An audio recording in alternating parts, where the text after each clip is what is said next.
I know I've said this before, but I primarily started this so I could focus on films and shows I grew up with in my childhood. Maybe hopefully do a semi sort of entertaining review on it, and that might encourage people to go out there and actually watch it. Obviously that changed with Loved Ones, because Loved Ones is a fairly new film, and it's a damn good one, and I would still recommend you go and see it. However, the higher-ups at Channel Awesome have deemed that I'm not fulfilling my contractual obligations, and have suggested, nicely, that I review a bad movie from my childhood. If you're a regular follower of my format, you'll be ready to jump to my defence and say, "But Welshy, you reviewed Killjoy. That's a bad movie." Which is what I told them when they had me in front of the CA court. Yes, we have a CA court. Mike wears a wig, it's very funny. But apparently they have me on record saying that Killjoy was a bad movie, but I still enjoyed it, and I need to review a bad movie that I actually hated. Apparently there was something there in the fine print that I didn't actually read. Thinking back, I do recall it, and I'm pretty sure it was all there into that bit that explained about the gagging order. Woo! Of course, being an internet celebrity and holding on to that small, fickle, fleeting flame of fame, I obviously want to do anything to keep that fire burning, so I racked my brains as to what I could possibly review. Then I remembered something. I'd recently made the mistake of mentioning Granny in a podcast interview I did a few months ago. As soon as I mentioned it, Suzie, also known as the Blockbuster Chick, said I had to review it. I like Suzie. She's nice, she's fun, she's friendly, she's enthusiastic, and she's from Scotland, and I love Scotland. So what the hell?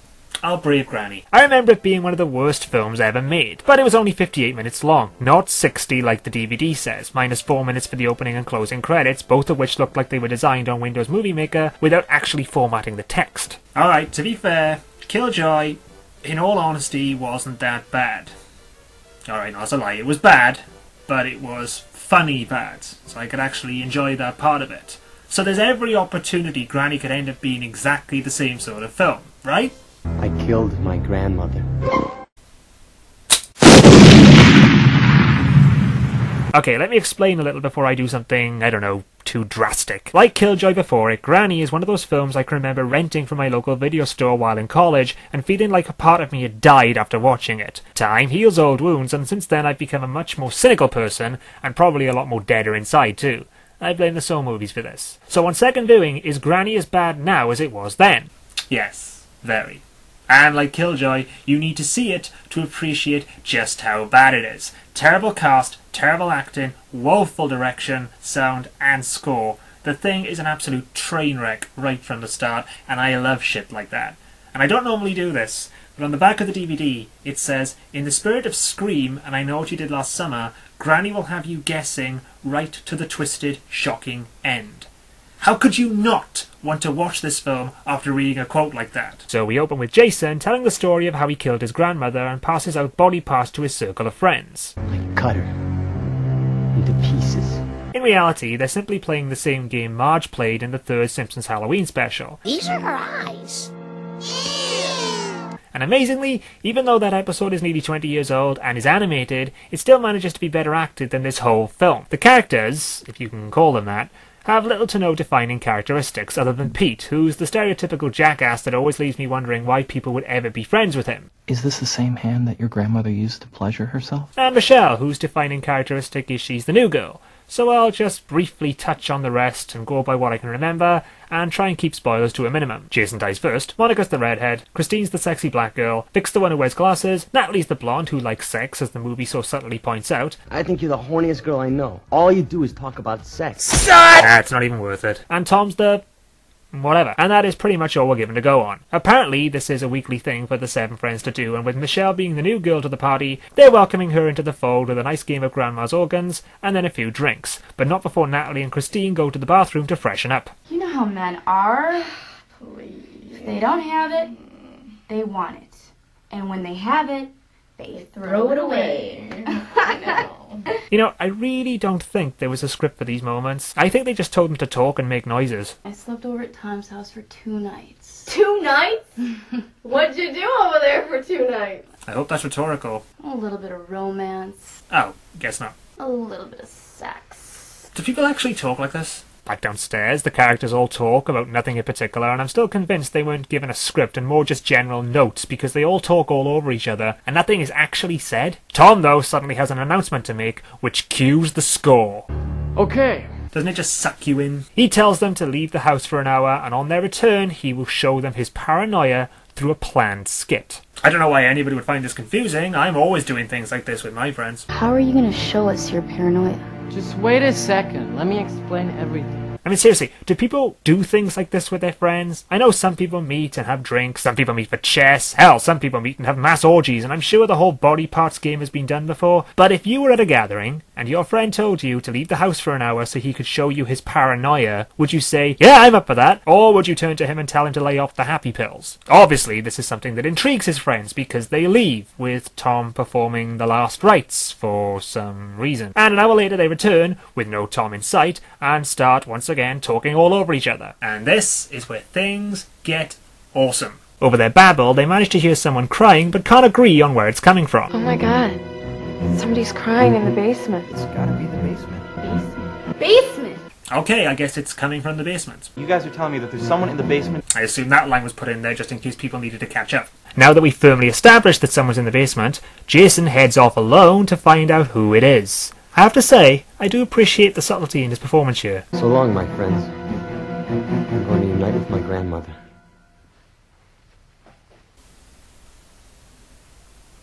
Okay. Jason heads down to the basement and finds the crying person, which is quite obviously someone wearing an old hag mask. Well, I say obvious, but Jason seems taken in by it. Yeah, that'd be my reaction. Granny, it seems, is happy to see him and splits his head open with an axe. Okay, back upstairs, Monica heads to the bathroom while the rest go to check on Jason. Granny, however, has somehow gotten upstairs into the toilet ahead of Monica, even though Monica had, moments earlier, opened the door and then she corners Monica. Well, I say cornered, I guess Monica forgot about the open doorway on her left. And Granny stabs her, I'm not kidding, at least 31 times.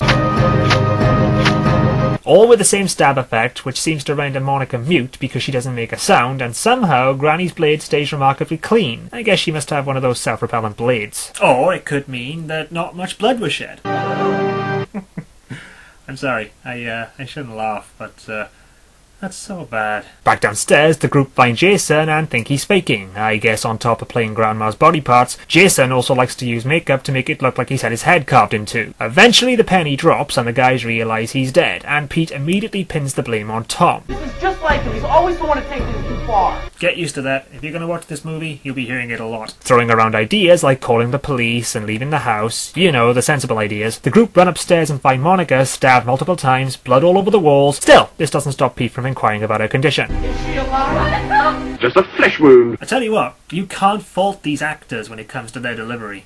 With two of their number dead, you'd think now would be the time to leave the house, but instead they have the same argument about calling the police or leaving the house, only this time they're having it over Monica's corpse as opposed to Jason's. Nice to see the movie mixing it up a little there. Instead of coming to a decision, they hear music downstairs, which we as an audience don't hear because of the film's score, and find Tom, which leads to the whole cast calling on their best acting skills to convey the emotion of this scene. Stop! No!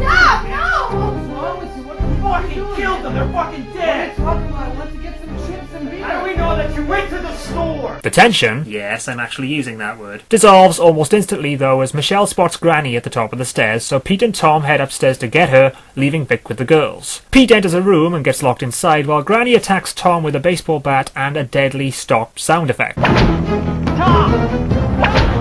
I wouldn't worry though, because I'm sure his friends will run to his aid when they hear him being beaten. Guys? You hear that, right? You hear that? That noise? That's somebody being hit? Hello? I don't know, maybe he is an asshole. With Tom incapacitated, Granny turns her attention to Pete, drags him into a room and...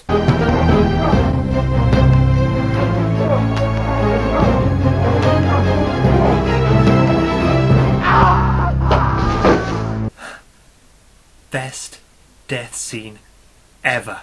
Seriously, with the bad score and terrible acting, the film by this point has gone past the so bad it's good territory and moved into the so bad it's bloody awesome territory. We switch back to the survivors who, oh my god, leave the house already! And discover Vic has called the police and Christine is heading to the gas station to find help. Help? Yes, help. Why didn't you stop her? She's gonna get killed. I Gotta say, the film really needs more of Tom and his stirring delivery. We switch to Christine, who, heading towards the gas station, decided against the smart thing of sticking to the road and chose the much safer route of going through the leaf-covered forest. Nothing bad's gonna happen here. And of course, Granny pops up from under the leaves, which begs the question, how did she get ahead of Christine when Christine left the house while Granny was upstairs killing Pete? But I'm sure there's a perfectly reasonable explanation for this. I'll save you the bother, there isn't. Granny strangles Christine, first with a rope before tying her up, and then strangling her with her bare hands, and eventually breaks her neck, and then does a dance. Back at the house, Michelle spots Granny outside with Christine's body, only she's not that good at the whole spying thing, and Granny somehow notices her. But upon running downstairs, which only confuses me as she was already downstairs when she saw Granny outside, she finds Granny sitting in the chair in the front room. Okay, maybe they're going the Scream route and having two killers. No. Michelle finally runs into Vic, who managed to find the only gun in the house. Ever the opportunist, Vic lays the moves on Michelle, and Michelle goes for it? I couldn't think of a better time, really. I mean, it's not like there's some teleporting superhuman killer lurking around the house, is there? Of course, Granny shows up and stabs Vic through the eyes with a pair of knitting needles. So Michelle runs away again, with Granny following, only to run into Natalie and Tom. Tom tells them to leave, so Natalie and Michelle get into Tom's car and get ready to drive away, but somehow Granny ends up in the back seat and suffocates Natalie before killing Tom a little later. I've kind of noticed something here. The odd thing with some horror films is that they run into that problem of having you root for the killer because you don't like the main characters, but as far as this film goes, the main cast have no character. Now all alone, Michelle finds the gun Vic showed her earlier, locates Granny in the garage and kills her with a single bullet. Then she goes back into the house and appears to die of a heart attack. Yeah. And 3 days later, we cut to Michelle's funeral with the previous dead all alive. See, apparently the whole thing was a ruse with Tom's brother playing the role of Granny and apparently having the ability to transport around the house faster than Michael Myers on a coffee high. He also seemed to have the ability to get in front of someone, bury himself under leaves, lift people up with his bare hands, and break people's necks, just not fatally. So, we went too far. Bullshit! This is a man who was committed to his role. Of course, this then leads to the question of why did they bother with the elaborate scenario when Michelle wasn't even present? Why play dead for hours? Why run off and show us Christine getting strangled when Michelle was locked in the house and couldn't see it? And how did he get from outside the house, into the house, in the front room, faster than Michelle, who was actually in the house in the first place? And, I don't know, an even better question, why do it all in the first place? We were just trying to have a little fun. If this was a reason to explain why the cast appeared to be acting so badly due to simply playing a part in a prank, then congratulations movie, because you completely justified it, and failed at the same time. It just makes everything we've watched until now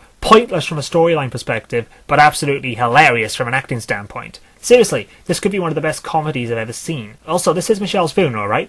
Where are her family? Okay, she's just moved to the area, but what about her parents? Siblings? Aunts? Uncles? Oh, look! Michelle isn't dead after all. So does that mean she knew about the prank all along and was simply playing then? Do her friends not find it strange that they're the only people there? Who's in the coffin? Hello? Anyone? Answers? Okay, just a word of warning for anybody out there who's seen my Loved Ones review and think I'm doing the same joke again. Trust me, I'm not. This is not a joke. This is actually the end of the movie.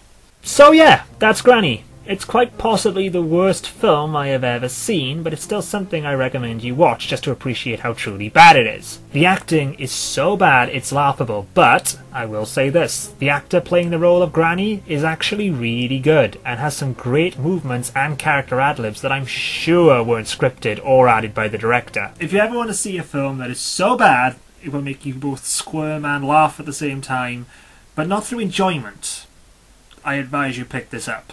I also advise you watch it with a friend, because you cannot suffer through this alone. It's one of those films you need to suffer through it with someone. Someone you care about, someone you don't even like. As long as you suffer through it with someone, you will enjoy it. Alas, poor Suzie. Scotland was such a beautiful place. Oh. According to this, Susie's not actually in Scotland at the minute. She's actually in England, in a town called Bristol. That's awkward. What the hell? Well, this film isn't any good, and we know what happens to bad films around here, don't we? Oh yeah! The following gag has been removed. Damn you, Walker! Batman, Superman, Iceman, Spider-Man, Batman and Robin too. Don't wanna cause a ruckus to be a ruckus, but I've got a match for you. She makes them look like a bunch of berries. She's got more bottle than United Dairy. Hang about, look out for Super Drag. Never!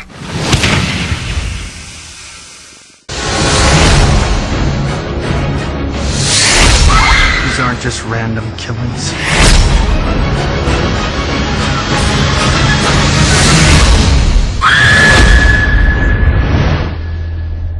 I hear you like horror movies. It's for you.